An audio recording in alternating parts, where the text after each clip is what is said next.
अजितदादांना नरेश अरोराचं कोटींचं कंत्राट नको होतं, त्यावरून बैठकीत वाद झाला। कंत्राट चालू ठेवण्याचा तटकरेंचा आग्रह असल्याचा अंदाज, रोहित पवारांचा गंभीर आरोप। तर अरोरानं गेल्या काही दिवसात 2 विमानं खरेदी केल्याचाही दावा। रोहित पवारांनी माझं नाव कुठे घेतलं ते सांगा तर उत्तर देता येईल। दादांसोबत माझी भेट 3 दिवस आधी ठरली होती। माध्यमांच्या प्रश्नावर सुनील तटकरेंचं स्पष्टीकरण। अजित पवार बारामतीला कार न जाणार होते, मात्र ऐनवेळी मंत्रालयातील फाईल क्लिअर करण्यासाठी प्रफुल्ल पटेल की कुणाचा फोन आला, त्यानंतर प्रवासाचा निर्णय बदलला।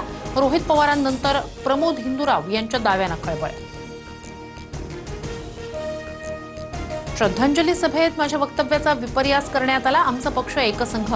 पटेल आणि तटकरे नेहमी सुनेत्रा वहिनींच्या पाठीशी उभे राहिलेत, त्यांच्याबाबत संशय येणं हे चुकीचं। आरोपांबाबतचा बाईट व्हायरल होताच प्रमोद हिंदुराव यांची सारवासारव।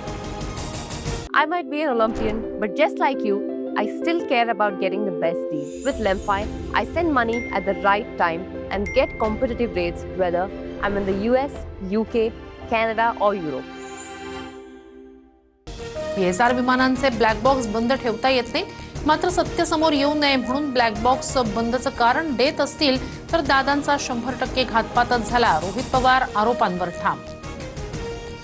राष्ट्रवादीचे नेते मूग गिळून गप्प का? रोहित पवारांना पडलेले प्रश्न राष्ट्रवादीच्या नेत्यांना का पडत नाहीत? पवारांच्या राष्ट्रवादीच्या विकास लवांडे यांचा सवाल। राष्ट्रवादीचं विलीनीकरण होणार नाही असं चित्र जवळपास स्पष्ट। सत्तेत वाटा देण्यास तटकरे पटेलांचा विरोध, सूत्रांची माहिती। विलीनीकरणावर 16 तारखेला रोहित पवारांची पत्रकार परिषद होणार। आज दादा नाही, त्यामुळे मला जुनं उणं धुणं काढत बसायचं नाही। दादांची इच्छा आणि आशीर्वादानं जे होईल ते पुढे बघूया। राष्ट्रवादीच्या विलीनीकरणावरील प्रश्नावरून सुप्रिया सुळेंचं उत्तर।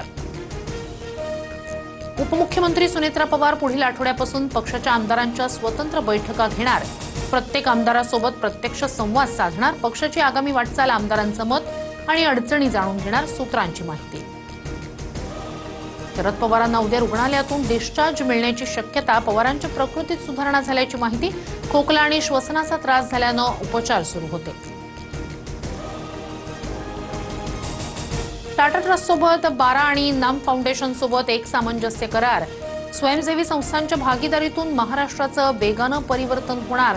टाटांची सीएम फंडात मोठी मदत। मुख्यमंत्री फडणवीसांकडून कराराचं स्वागत। बातम्यांच्या जगात TV9 मराठी पुन्हा नंबर 1। बार्कच्या रेटिंगमध्ये TV9 मराठी अव्वल स्थानी। महाराष्ट्राच्या प्रेक्षकांची फक्त TV9 मराठीलाच पसंती।